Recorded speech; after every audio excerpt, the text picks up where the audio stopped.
Well, if you only eat fried catfish when you're at a restaurant, today we're going to show you the secrets to making it yourself at home. We've got an expert here to show us how it's done, Tony Noble from Texas Roadhouse. Great to have you with us. Thank you. How you doing? That looks delicious. I'm doing great, and I can't wait for you to show us how to do this because I've never really tried it at home because I was afraid I couldn't do it.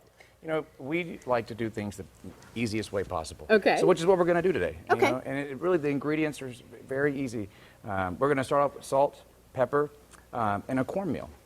That's basically going to be Simple, our huh? base there. You're going to go to your local grocery store, go fishing, whatever you choose to do. You're going to have your fresh catfish fillets. Okay. All right, boneless, of course, there.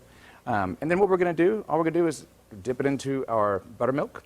And what that'll do is kind of help the cornmeal adhere to it. Okay. And we're going to drop it into a fryer at 350 degrees. Key things to look for, though, when you drop it in is temperature. So take a candy thermometer, check the temperature, make sure it's 350 degrees. It takes about 8 to 10 minutes. So once we do all that, you're going to get a final product, and you'll see just how easy and quick this really is. So if you don't have a Fry Daddy at home, can you do it some other way? Yes, you can do two different ways. You can do a Dutch oven, Okay. which just make sure you keep it covered there.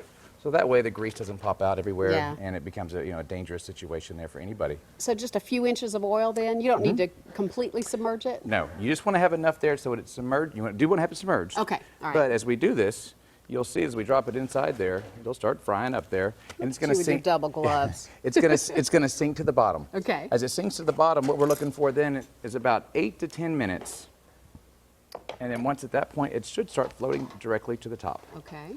So we'll lay it inside That's a there. nifty little fryer there. Need one of those at home. So it'll sink down to the bottom there, and here in about 8 to 10 minutes, it's going to start floating up to the top. Once So it when it does floats that, up, then it's ready. that's the best indicator to go by. So you can't go based on whether it looks golden brown or Correct. whatever. There's Okay. nothing worse than when you bite into it and not be cooked all the way through. Yeah, or it's too tough. Correct. Yeah. Okay, so that's the easy way to do it. And that's how you Easiest, do it. Very fast, very simple.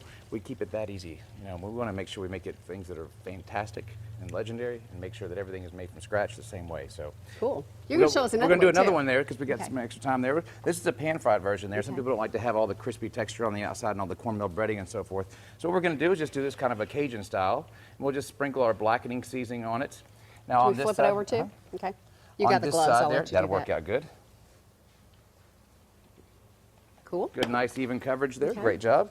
All right, and then what we're going to look for, you're just going to do a little bit of olive oil inside the bottom of your pan. And all we're going to do is just basically cook it in there at a good medium heat.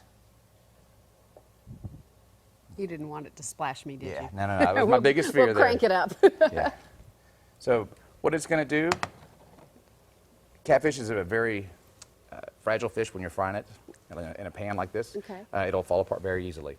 So you're you not want flipping it over a you bunch got of it. times. You just want to do it a couple of times there. Okay. And what you're going to come up with is a nice, very flavorful texture.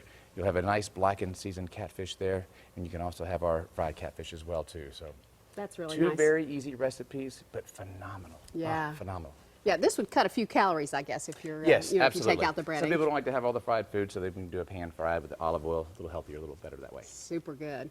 All right, will you ever give us a secret to your rolls? Or is that trade secret? When they're made from scratch, it's a trade secret, unfortunately, but we have plenty. We make, today we'll probably make about 3,000 fresh baked bread rolls there at the restaurant. So stop in at the restaurant and see us. We'd love to have you out there at any point in time. Can you buy them by the bag? We sell them by the dozen. You do? Yep. Oh, As that's so good to know. As the holidays are coming up there, you're more than welcome to come in, purchase them. We can actually sell them frozen for different fundraiser events as well also too. Cool. And perfect for Thanksgiving. That's one of Just my to remember. favorite things. Yeah. Yeah, of course, everything's great on the menu there. Thanks so much for being with us. You're welcome. Thank you. We appreciate it. This is recipe number 5239. It's available online on our website at newschannel5.com.